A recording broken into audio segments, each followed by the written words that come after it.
आणि बोलते तुम्ही पण काहीच करत नाही तरी सुद्धा धरणीकंप होतोय, तेव्हा महादेव बोलतायत माझा एक भक्त खेळतोय, जरा खेळू दो थोडा वेळ त्याला. आणि हळूच जेव्हा पाय एक कैलासावर ठेवला ना महादेवांनी, तसा खाली पकडलेला तो रावण त्या कैलासा खाली तडकला गेला. आणि तिथून मुक्त होण्यासाठी बरं का त्यांनी शिराचा तुमोरा केलेला आहे आणि आतड्याच्या तारा केलेल्या आहेत, विणा केलेला आहे. शेजाऱ्यांच्या कुंडीतून फुलं आणून आपल्या देवाला वाहणाऱ्या महिलांनी पुरुषांनी आदर्श घ्यावा रावणाचा. तो शेजाऱ्यांकडे नाही गेला. जेव्हा फूल कमी पडलं ना तेव्हा शिर वाहिलंय त्याने, शिर वाहिलंय. मी प्रत्येक वेळेला सांगत असतो ज्याला प्रॉपर्टीचा संपत्तीचा अभिमान आहे ना त्याने रावणाला आठवावं. कोणाला आठवावं? आमच्याकडे किलोवर असेल, फार फार आहे का? असेल तरी सांगू नका. त्याच्या घराला विटा सोन्याच्या होत्या, खांब सोन्याचे होते, सोन्याची लंका होती. समजेल पुढे काय आहे ते बरं का. आणि मग तिथून मुक्त होण्यासाठी त्याने सगळ्या प्रकारचे राग आळवले. भगवंताला स्तवन आवडत आहे आणि त्यात शिवभोळा चक्रवर्ती,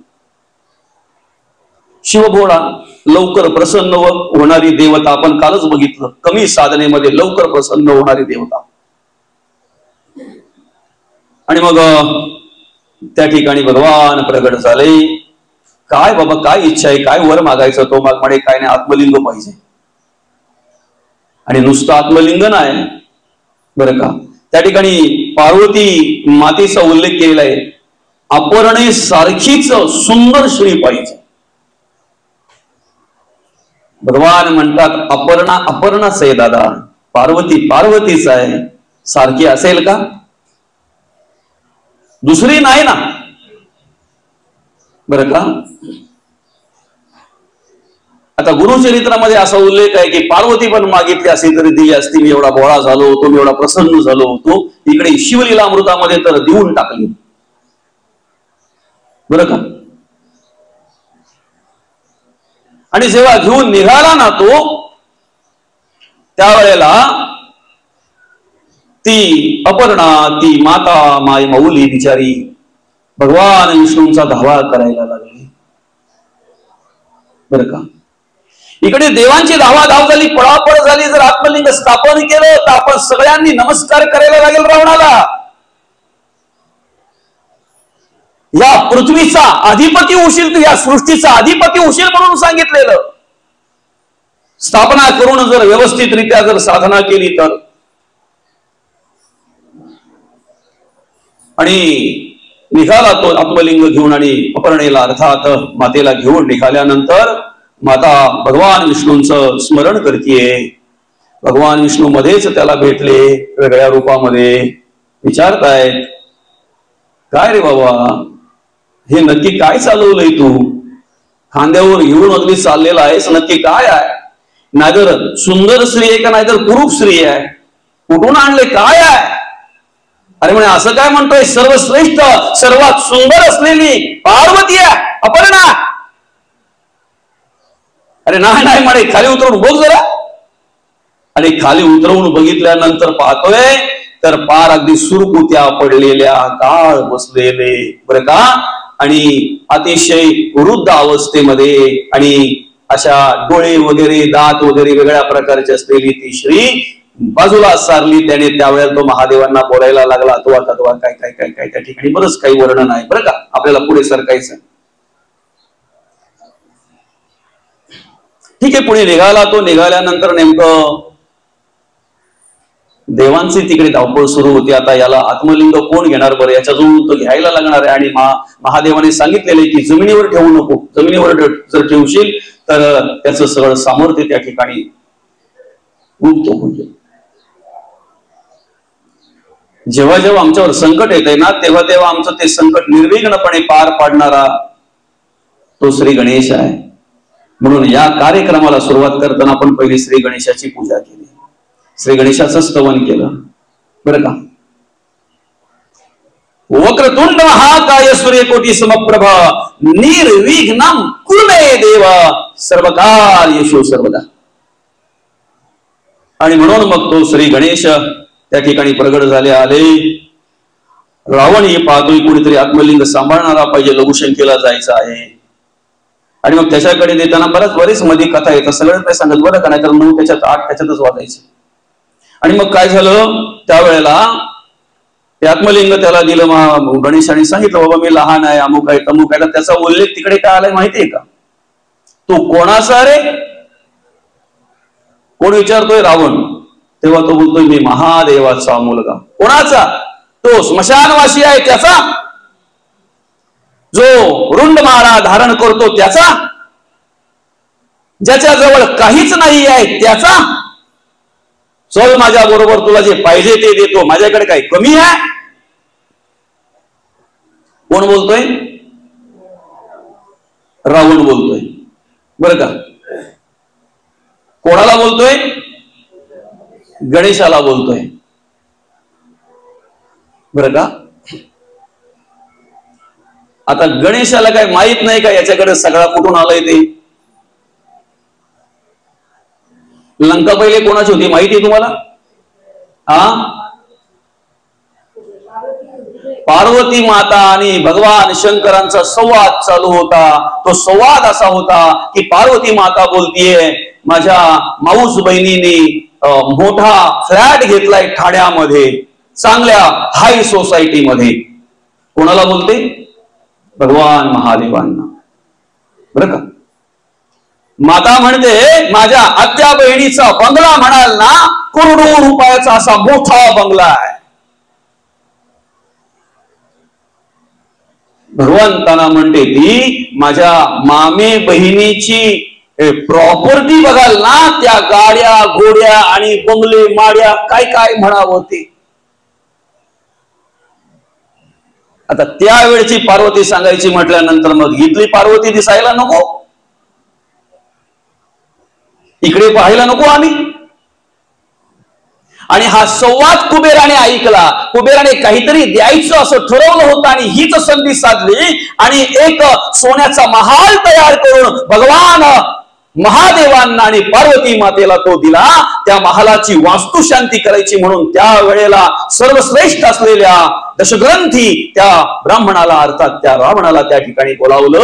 पण ऐका, पूजा यथासांग उत्तमरित्या चांगल्या प्रकारे झाली. आणि ज्या वेळेला महादेव म्हणतायत काय, अरे अतिशय चांगली पूजा झाली, मस्त पूजा झाली, प्रसन्न झालो, खुश झालो, मी आनंदी झालो, माग तुला काय मागायचं का ते, माग तुला काय मागायचं ते एवढंच ऐकलं. आणि काय सांगितलं? ज्याची वास्तू शांती केली ना ती वास्तूच मला द्या. तथास्तु. सोडलं पाणी. कोणी? महादेवाने. आता महादेवाने पाणी सोडल्यानंतर माझ्या पार्वती मातेची अवस्था काय झाली असेल बरं? काय नाही बोलली. ती फक्त एवढाच बोलली, या बुवाचं तसंच असतं. चला आपला आहे ते बरं आहे. असो ते लिंग घेतलं. 3 वेळा हाक मारेन म्हणे, जर नाही आला तर खाली ठेवून देईन. अरे म्हणे लगेच येतो ना, गेलो काय नाही आलो काय. आणि गेल्यानंतर गणेशाला जे कार्य साध्य करायचं होतं ते त्यांच्या पद्धतीने केलं. 1 दात मारली, 2 दात मारली, 3 दात मारली, ठेवलं खाली. आता ठेवल्यानंतर तिथे उल्लेख असा आहे की त्याने महाबोर लावून ते उपटण्याचा प्रयत्न केला, ते हलवण्याचा प्रयत्न केला. धरणीकंप झाला. अशा प्रकारे त्या ठिकाणी ते हलवण्याचा प्रयत्न केला. महाबळ लावून हलवण्याचा प्रयत्न केला म्हणून महाबळी. एका ठिकाणी त्याचा उल्लेख असा आहे की त्याला उपटण्याचा प्रयत्न केल्यामुळे गोकर्णाचा आकार त्याला निर्माण झाला म्हणून गोकर्ण. इकडे तसा उल्लेख आहे की गणपती बाप्पा गायी चारण्यासाठी आले होते. गणपती बाप्पा तर गुप्त झालेच झाले, पण सगळ्या गायीही गुप्त झाल्या. गायी गुप्त होत असताना एका गायीचं कान त्याने पकडलं म्हणून गोकर्ण. दोन्हीकडून चालतो बरं का. संध्याचं निवारण झालं पाहिजे ना, नाहीतर काय होतंय माहितीये का, ह्या पुराणात हे सांगितलंय, त्या पुराणात ते सांगितलंय, मग हे खरं का ते खरं, भ्रमात पडायचं नाही. जे आहे ना आपल्याला सार ते घ्यावं. एक माऊलींची फक्त एक ओवी स्मरणात ठेवायची, तो अभंग स्मरणात ठेवायचा आहे. मंथुनी नवनीता. आम्हाला सगळ्या शास्त्रांचा अभ्यास करायचा आहे, आम्हाला सगळ्या पुराणांचा अभ्यास करायचा आहे, पण सगळ्यांचा अभ्यास करत असताना तैसे हे अनंता असं येते. अशा प्रकारे ती कहाणी त्या ठिकाणी सांगितली आणि खऱ्या अर्थानं त्याचं वर्णन त्या ठिकाणी केलेलं आहे की किती सामर्थ्य आहे त्या गोकर्ण नक्षत्रामध्ये, बरं का, किती सामर्थ्य आहे.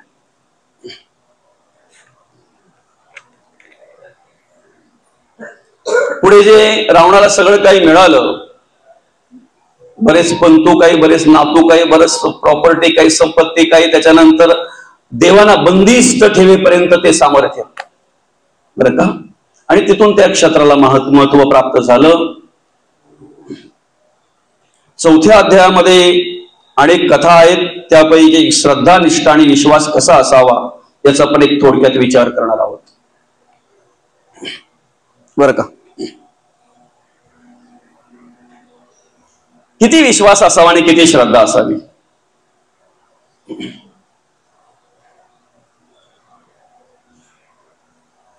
श्रीराम प्रभूंच्या बरोबर असलेली वानर सेना आणि त्यातलं एक वानर त्या लंकेमध्ये एका राक्षसाने पकडलं त्या रावणाला, आपला याला वानराला पकडलं राक्षसाने. आणि पकडल्यानंतर नेमकं झालं काय, त्याच्या असं पाठीला त्याने पकडलं आणि विचारलं, तू कोण रे, बरं का, तू कोण. तेव्हा त्याने सांगितलं, मी श्रीरामाचा. कोणाचा तू, म्हणे मी श्रीरामाचा. परत विचारलं, कोणाचा तू, म्हणे मी श्रीरामाचा. पुन्हा एकदा त्याच्या पाठीवरच सोडलं आणि मानेच्या इथे गच्च आवळलं, त्याला वेदना होतील असा. कोणाचा तू, बोलता येत नाही पण कसं तरी बोलतोय, मी श्रीरामाचा.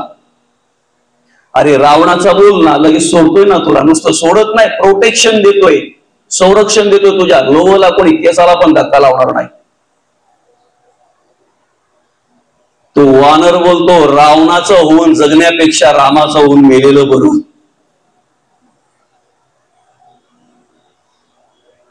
आमचा किती विश्वास पाहिजे माहितीये का. एखाद्या लहान मुलाला आपण घेतोय बघा असं दोन्ही हातामध्ये, असं खेळवतो नाही का, असा त्याला ते हसायला लागलं की अजून आपण त्याचे थोडस हे करतोय नाही का, आणि मग पटकन उंच उडवतोय.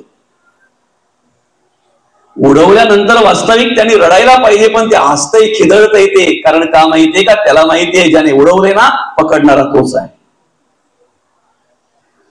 आमची श्रद्धा, आमची निष्ठा, आमचा विश्वास किती असावा देवाप्रती. आम्हाला असं वाटतं दिवा लावला म्हणजे आमचं काम झालं, दीप प्रज्वलन केलं काम झालं आमचं, अगरबत्ती ओवाळली आमचं काम झालं. देव अगरबत्तीला भोकलेला आहे का, दिव्याला भोकलेला आहे का आपल्या.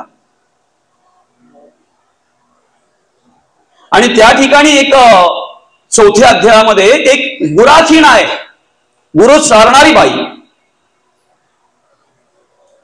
ही राजा पूजा करत असलेला त्या गुराखीणीचा मुलगा पाहतोय. त्या राजाची पूजा, शिवलिंग आहे, शिवालय आहे, यथासांग पूजा चालू आहे, मंत्रघोष चालू आहे, त्या ठिकाणी अभिषेक चालू आहे, वेगवेगळ्या प्रकारचे उपचार त्या ठिकाणी केले जातात. षोडशोपचार पूजा त्या ठिकाणी पाहतोय तो. त्या गुरु चारणाऱ्या बाईचा मुलगा. निरीक्षण वृत्ती बघा कशी आहे त्याची, निरीक्षण करण्याची पद्धत बघा कशी आहे त्याची. प्रत्येक भाग ना भाग तो पाहतोय, प्रत्येक जे जे काही होतंय ना ते पाहतोय. आणि ते सगळं उपचार करत असताना ऋतुकालोद्भव पुष्पम समर्पयामी, गंधाक्षत पुष्पम समर्पयामी, जे काही असेल ते नानाविध नैवेद्यम समर्पयामी. ओम प्राणाय स्वाहा, ओम अपनाय स्वाहा, ओम व्यानाय स्वाहा, ओम उदानाय स्वाहा, ओम समने स्वाहा, ओम ब्रह्मणे स्वाहा. काय हे सगळं ऐकतोय तो, कुठे कुठे काय काय करतायत, तोंड हालतय मंत्रोच्चार करणाऱ्याच. तेवढंच पाहतोय, मंत्रोच्चार माहित नाही काय आहे ते. बाजूलाच असलेल्या गवताच्या झोपडीमध्ये गेला. ऐकताय ना? त्याच्याच बाजूला पडलेलं एक पाषाण, लिंग नाही पण लिंगासारखं, लिंग म्हणून आणलं त्याने, ठेवलं. आणि आता इथे काय सगळे उपचार करायला सगळं यथासांग काही सामुग्री नाही ना त्या ठिकाणी, पण लिंगाची पूजा करायची, राजाची पूजा त्याने निरीक्षण केलेली पूर्ण. काय करतोय राजा? आणि मग ते सगळं निरीक्षण केलेलं म्हटल्यानंतर त्या ठिकाणी काय झालं, छोटे छोटे खडे गोळा केले त्याने, बरं का. बाजूलाच पडलेली पानं गोळा केली, बाजूलाच पडलेली ती फुलं वगैरे ती गोळा केली त्याने, आणि वाहतोय तो तिथे. त्याच्या डोळ्यासमोर काय माहितीये का? मी उदक वाहतोय. शुद्धोदक स्नानम समर्पयामी. मी पंचामृत वाहतोय, पंचामृत स्नानम समर्पयामी. त्याला माहित नाहीये मंत्र वगैरे काय ते, हा उच्चारही करत नाही, फक्त तोंड हलवतोय आणि वाहतोय खडे, बरं का. बाकी त्याच्याकडे काही हळद कुंकू अक्षता हे काही नाहीये. माती वाहतोय तो, खडे वाहतोय तो, पानं वाहतोय तो, फुलं वाहतोय तो. आणि हे सगळं झाल्यानंतर मग त्या महादेवाचं ध्यान करतोय. काय विशेष आहे बघा ना, त्या ध्यानामध्ये एवढा तल्लीन झाला ना, एवढा रममान झाला ना, तो स्वतः महादेव त्याच्या पुढे प्रगट झाले, समोर दिसतायत त्याला. एवढा तल्लीन झाला तो. जेवायची वेळ झालेली आहे, आई हाक मारते, बाळा अरे जेवायला ये ना. आम्ही जर रममान झालो ना तर देहभान विसरून जातो, देहभान विसरून जातो, बरं का. फक्त इतर ठिकाणी जेवढा रममान होतो ना तेवढा आम्ही नामस्मरणामध्ये रममान व्हायला पाहिजे, नाही का. संध्याकाळच्या वेळेला रिमोट हातात आल्यानंतर आम्ही किती रममान होतोय बरं. तिकडे गॅसवर दूध ठेवलेला आहे, त्याचा गंध सुटलेला आहे सगळीकडे, आणि ही मुलांना बोलते, टीव्ही जास्त गरम झाली का बरं. कसला तरी गंध येतोय ना, तेव्हा ती पोरं बोलतायत, तो रिमोट ठेव आणि जरा जाऊन बघ काय झालंय ते. दुधाने उडी मारली. काय किती रममान होतो आम्ही. किती वाजले हेही विसरून जातो, काही वेळेला किती वाजले हेही विसरून जातो, बरं का. तेवढे रममान जर आम्ही झालो ना भगवंताच्या नामस्मरणामध्ये, तर आम्हाला कधीच काही कमी पडणार नाही, कधीच काही कमी पडणार नाही, बरं का. स्वामी विवेकानंद लहानपणापासून त्यांना परमार्थाची आवड, महादेवांचं नामस्मरण करायचे, ते प्रभू रामचंद्रांचं नामस्मरण करायचे स्वामी विवेकानंद. प्रत्येक तरुणाने आदर्श घ्यावा असं कार्य स्वामी विवेकानंदांचं, प्रत्येक तरुणाने. ऐकताय ना. आता खरं तर प्रवचनाची गरज बाबा कोणालाही जास्त, वृद्धांना की तरुणांना. कीर्तन श्रवणाची गरज कोणालाही बरं, तरुणांना की वृद्धांना. आमचे तरुण प्रवचनाला धरून आणावे लागतात ना, म्हणून संध्याकाळी काहींना धरून आणावं लागतंय.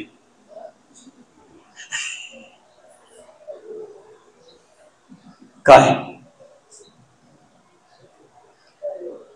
हिंदवी स्वराज्य संस्थापक राजेश्वर छत्रपती सुद्धा जगद्गुरु तुकोबांच्या, तुकाराम महाराजांच्या कीर्तनामध्ये जाऊन श्रवण करायचे.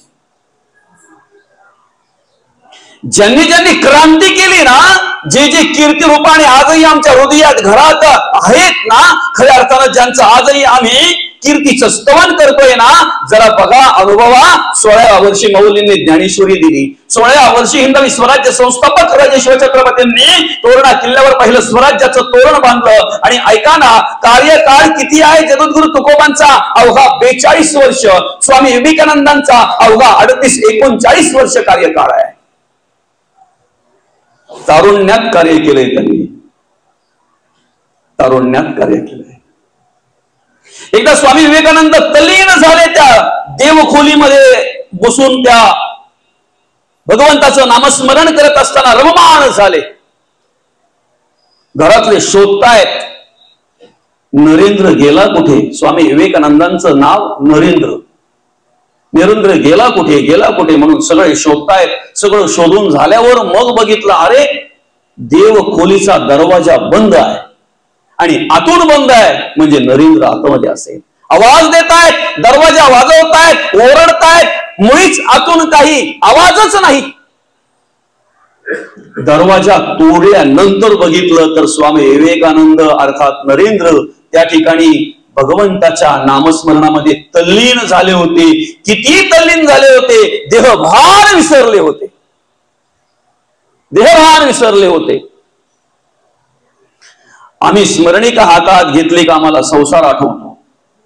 कुठं काय ठेवलं असेल ते तेव्हाच आठवते आणि मग ते घरातल्यांना कोणाला तरी बोलते, अहो ऐकलं का, आता माळ हातात घेतली म्हणून आठवलंय, लगेच जा आणि ते करून टाका. त्याने माळ हातात घेतली की मग त्याला आठवतंय कुठे कुठे काय काय करायचं होतं. मग तो बोलतो, लक्षात ठेव, तुझ्या ध्यानात ठेव, आता मला आठवलंय. माळ ठेवली का विसरेल?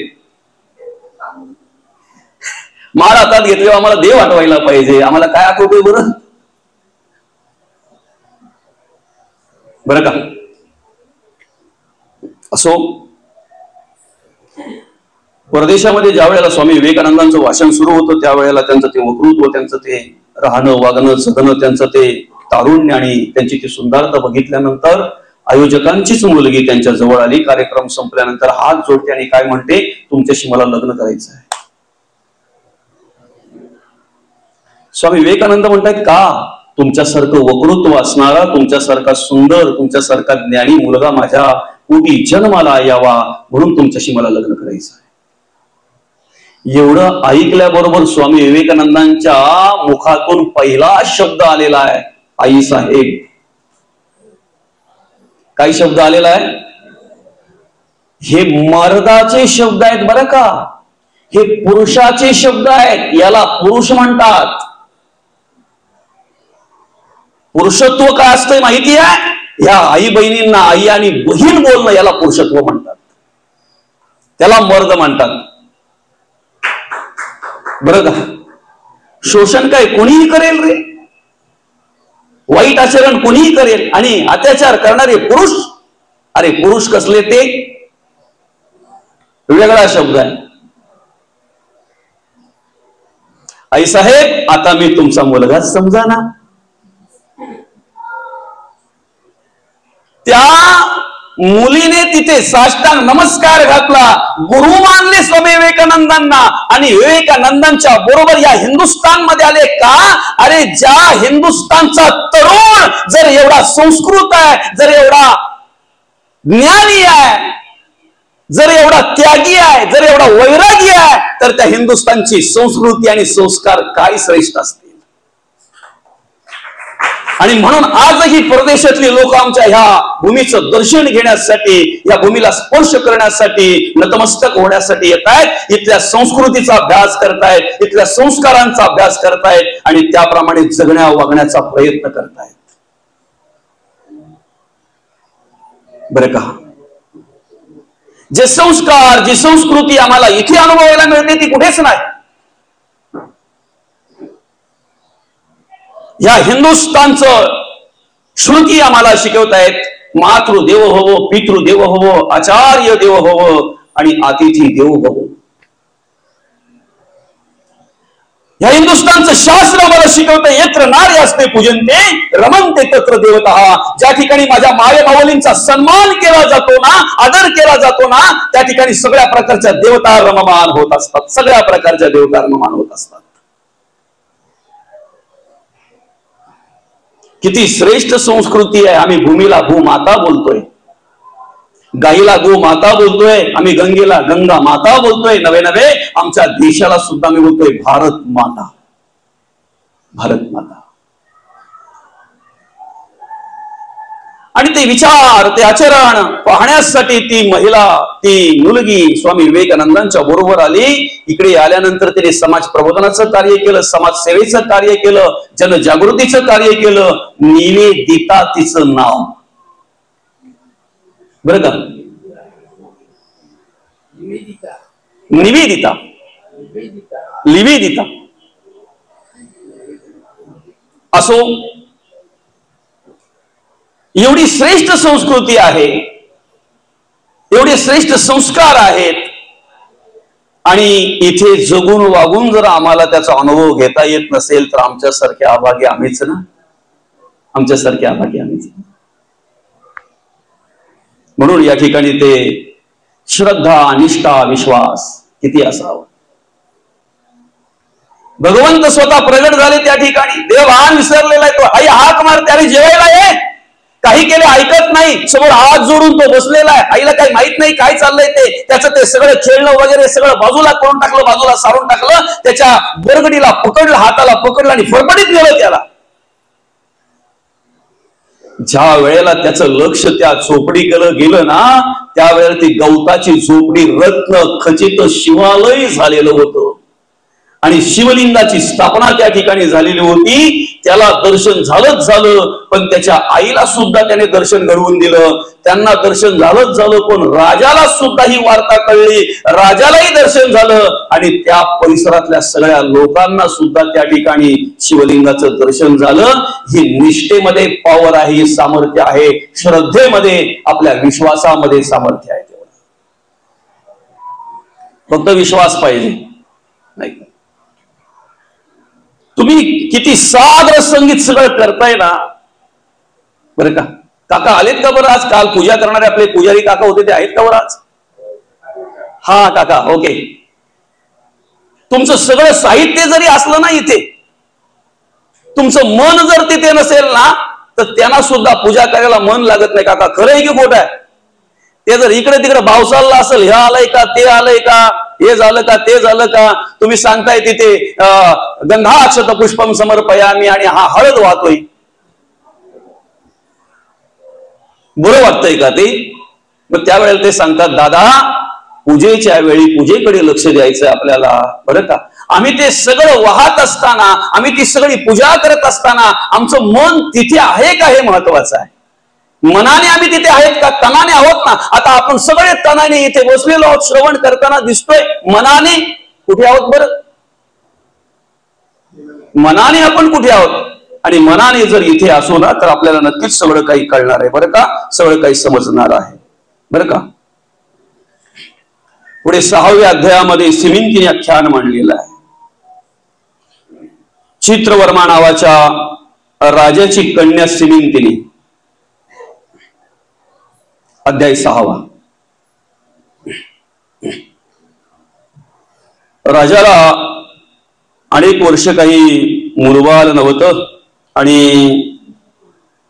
अनेक वर्षांनी, बरं का, त्याला एक कन्या पुत्र अर्थात कन्या त्या ठिकाणी प्राप्त झाली. आणि मग ती कन्या प्राप्त झाल्यानंतर अनेकांनी तिचं भवितव्य सांगायला सुरुवात केली, बरं का. कशा प्रकारे राहणार आहे, कशा प्रकारे वागणार आहे, सगळी कुंडली वगैरे जे काय असेल ते, तिचा जन्म कधी झालेला आहे, कशा पद्धतीने झालेला आहे, कुठल्या नक्षत्रावर, कुठल्या कर्णामध्ये, कुठल्या योगामध्ये, असं सगळं काही सांगत असताना त्या ठिकाणी राजाच्या कानावर शब्द पडले. एकाने सांगितलं, हे सगळं काही बरोबर आहे, पण 14व्या वर्षी तिला काय होणार आहे? वैधव्य येणार आहे, बरं का. 14व्या वर्षी तिला वैधव्य येणार आहे. पण पुढे उपाय सांगितला, शिवाच्या योगाने, शिवाच्या उपासनेने, व्रताने ते कळेल. हे महत्वाचं आहे, बरं का. म्हणजे अनेक संकटापासून जर आम्हाला मुक्त व्हायचं असेल ना, मोकळं व्हायचं असेल ना, तर आम्ही काय केलं पाहिजे? अखंड त्या महादेवाला भजलो पाहिजे, अखंड महादेवाचं स्मरण केलं पाहिजे. महादेवांचंच स्मरण का करावं बर का? झाडाला पाणी घालताना आम्ही पानांना पाणी टाकतो का, फळांना पाणी टाकतो का, फांद्यांना पाणी टाकतो का? मग पाणी टाकताना आम्ही कुठे टाकतोय बरं? मुळाला पाणी टाकलं ना की ते फांद्यांना, पानांना, फळांना सर्वत्र पोचवलं जातंय. म्हणून आम्ही महादेवाची प्रार्थना करावी, म्हणून आम्ही महादेवाचं स्मरण करावं, म्हणून आम्ही महादेवा